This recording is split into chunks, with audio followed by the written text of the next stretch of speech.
Votei no Lula nas duas eleições. Sou um homem de centro-esquerda. Então me vejo no direito de tecer minhas considerações sobre o que vem acontecendo no Brasil desde a posse do presidente Lula.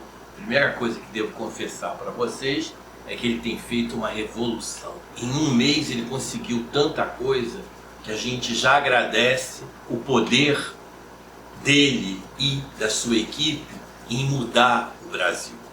Em mudar o Brasil em todos os âmbitos, na diversidade, na pluralidade, na sua imagem internacional, na proteção aos povos que aqui chegaram, na proteção àqueles que optam por outras vertentes sexuais ou que optam também por outras vertentes políticas. Então, ele tem feito uma verdadeira revolução. Nas outras vezes em que ele foi presidente, o turismo recebeu uma atenção muito especial. Foi ele que criou a Lei Geral do Turismo, que hoje norteia, sem dúvida alguma, o turismo brasileiro. Foi ele que criou o Ministério do Turismo. Não é? Então foram duas atividades vitais para nós e que nós vamos ficar gratos a vida inteira a ele por isso. Agora, no atual governo, realmente as escolhas feitas por ele não foram das melhores. Uma deputada do Rio de Janeiro para ser ministra do turismo, que nunca teve nenhuma interação com a atividade turística. Um professor que nunca teve também nenhuma atividade, nenhuma interação com o turismo para ser presidente da Embratur. Então, na minha opinião, ele poderia ter pensado um pouco mais. Ele poderia ter colocado, assim como ele fez nas outras pastas, um técnico à frente desse ministério. Um técnico que fosse do partido dele, não é?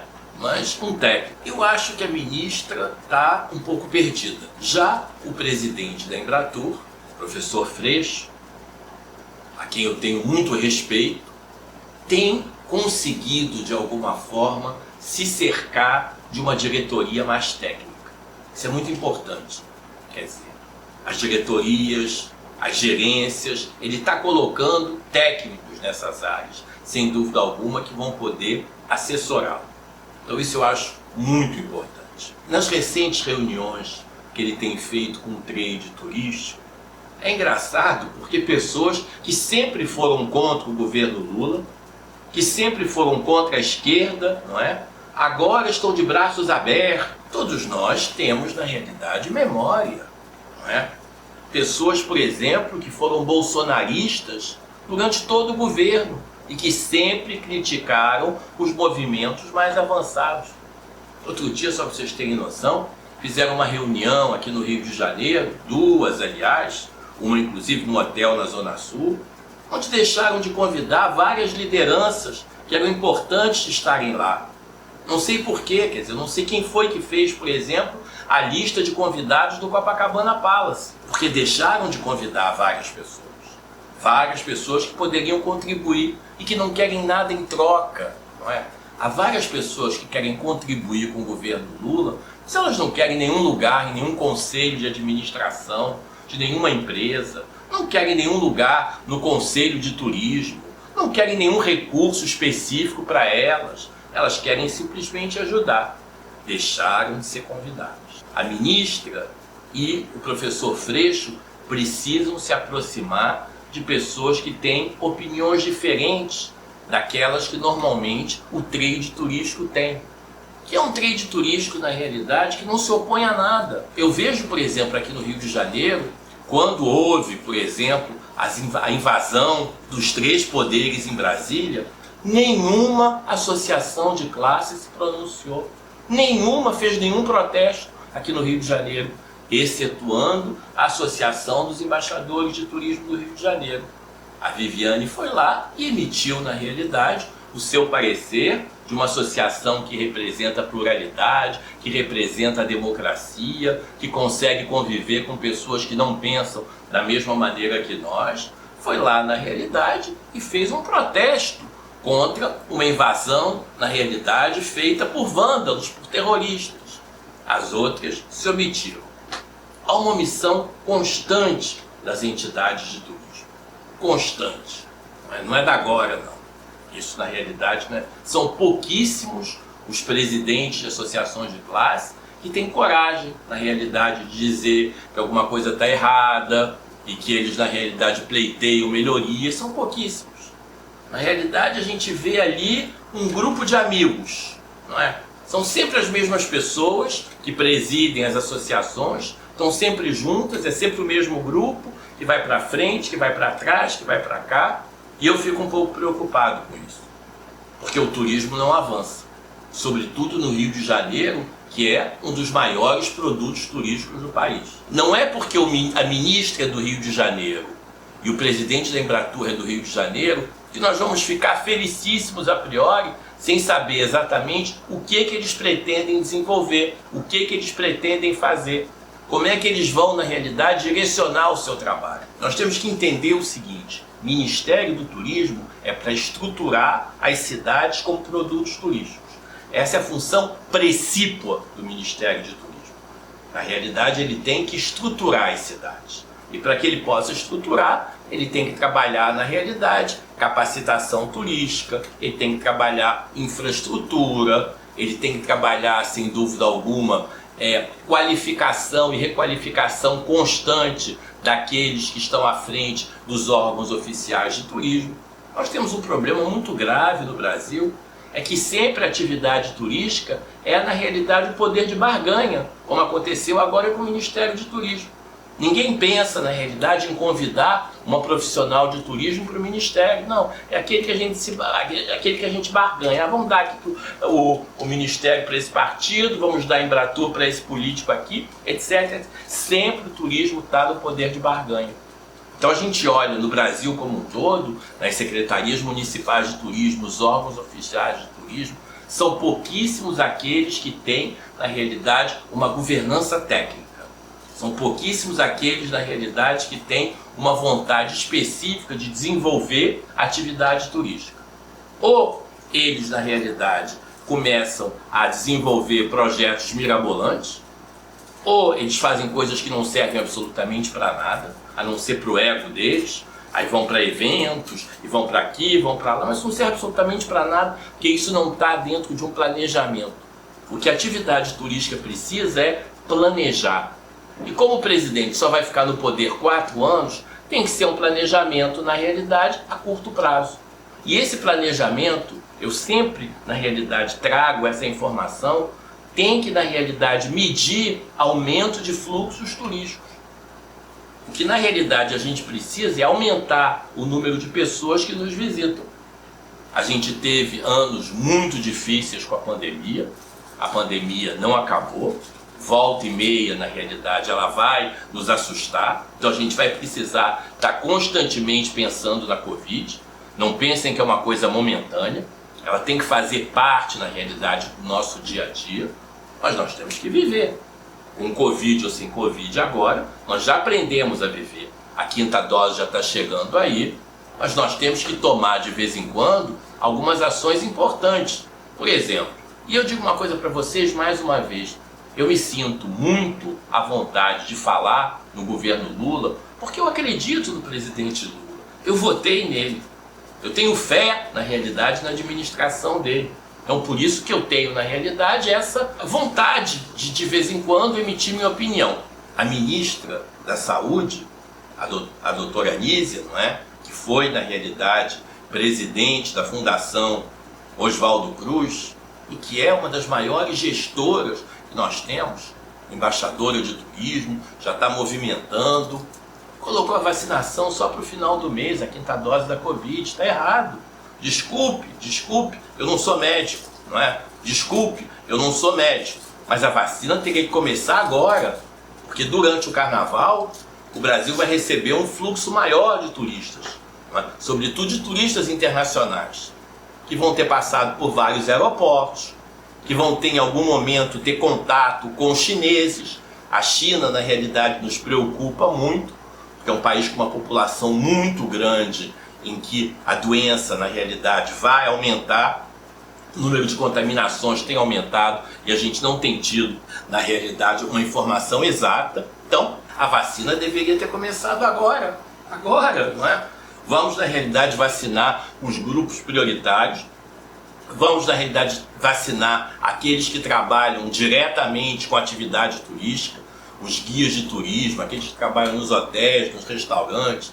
E não me venham, por favor, dizer, não, porque na minha empresa tem tantos funcionários, não tem ninguém contaminado. Parem com isso, mas parem com isso, na realidade. Vamos pensar na humanidade como um todo.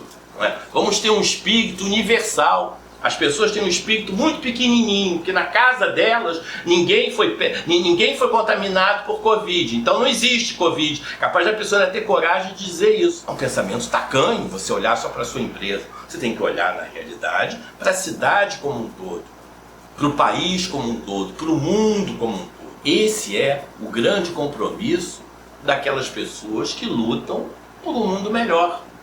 A gente não pode, na realidade, tomar conta só do nosso quintal.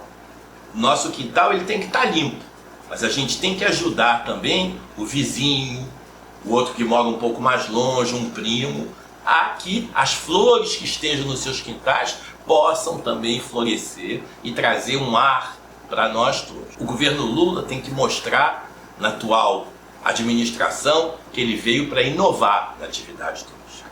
Ele vai trazer mudança na atividade turística. E uma mudança que muitas vezes o próprio empresariado não está pronto para receber. Só para vocês terem uma noção, nós vivemos de eventos de turismo que se repetem, que são sempre os mesmos eventos, os mesmos estandes, as mesmas empresas, as mesmas pessoas comparecendo, os mesmos seminários com as mesmas pessoas. Falta inovação na atividade turística. É uma outra coisa que eu estou sempre falando, falta inovação. E outra coisa, acabem com esse sorriso constante no rosto, como se na realidade nós fôssemos só alegria. Nós não somos só alegria. Nós somos alegria no momento da nossa prestação de serviço. Isso sim. A gente tem que fazer na realidade com que a experiência daquele consumidor que nos visita, brasileiro ou estrangeiro, tenha uma experiência única. Mas a gente tem que ter coragem. Ou as pessoas têm coragem, ou na realidade a atividade turística vai acabar chegando a um ponto em que a gente não consegue, sem dúvida alguma, progredir em absoluto. Vamos ter coragem, vamos criticar, vamos falar, não é? E vamos, na realidade, ouvir vozes que se opõem ao nosso pensamento. O mais importante, eu vou dizer para vocês, é ouvir justamente essas informações que vão se cruzar no tempo, que vão se cruzar no ar.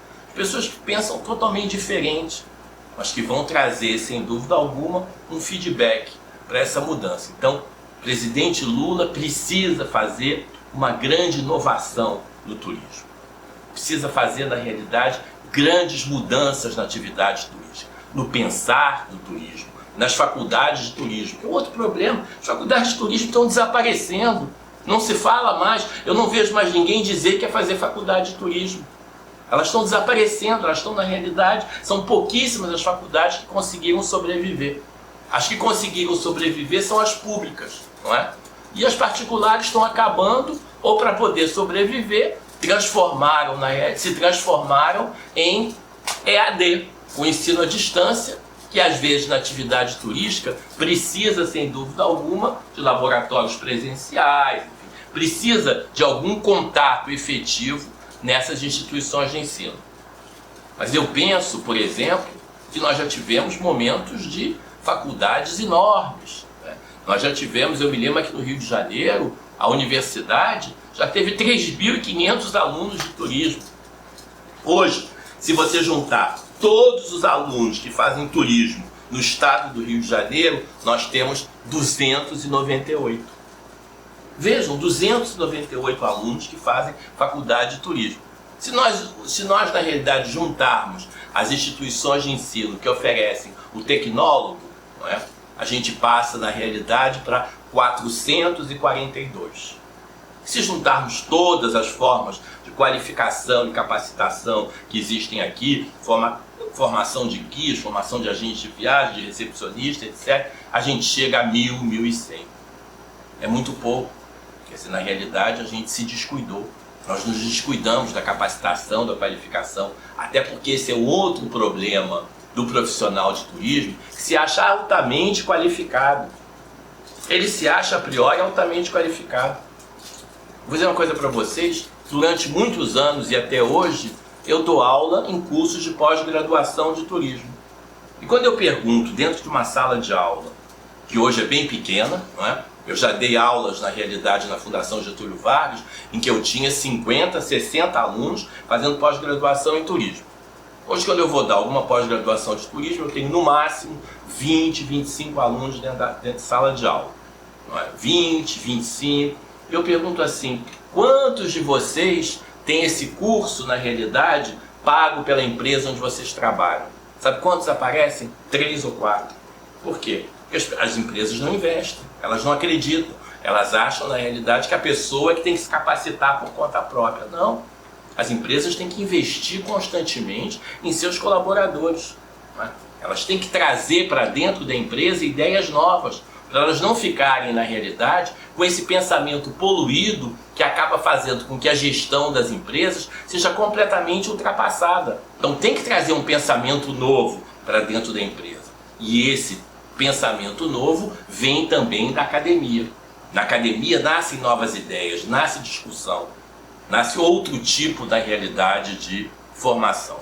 Outra coisa também que me preocupa muito é a necessidade de renovar a legislação turística.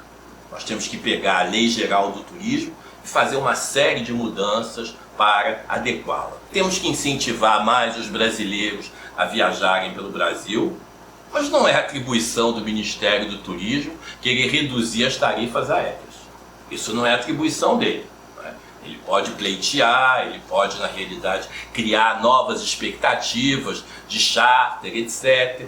As empresas aéreas, eu vou dizer para vocês, é verdade, estão cobrando preços exorbitantes. Só para vocês terem uma noção, às vezes, uma Rio-São Paulo-Rio, você chega a pagar R$2.000. R$2.000 numa Rio-São Paulo-Rio. Não é? E para entrar num voo que demora, na realidade, 40 minutos. Então é óbvio que isso é exorbitante. Hoje você vai comprar uma Rio-Lisboa-Rio, está custando R$7.000 em classe econômica. Está exorbitante. Esses valores estão exorbitantes hoje em dia. Se você procurar uma data específica, aí você entra lá, compra passagem para daqui a 2 anos, etc, etc. Mas as tarifas aéreas estão exorbitantes. Mas isso nós precisamos, no primeiro momento, conscientizar as empresas aéreas de que elas estão prestando um desserviço ao Brasil. Isso não é de hoje. Sempre as passagens aéreas internas foram caríssimas. As pessoas só puderam viajar tanto dentro do Brasil porque nós temos um transporte rodoviário extremamente eficiente e que foi, na realidade, se desenvolvendo muito nos últimos anos. Inclusive, se você vai na rodoviária Novo Rio hoje, você tem, por exemplo, no trecho Rio-São Paulo-Rio, você tem, por exemplo, primeira classe, classe executiva, sala VIP, etc., para ver como o transporte rodoviário evoluiu. Então eu espero, sinceramente, que o governo Lula traga mudança e inovação para o turismo. Muito obrigado pela atenção de vocês e até um próximo encontro.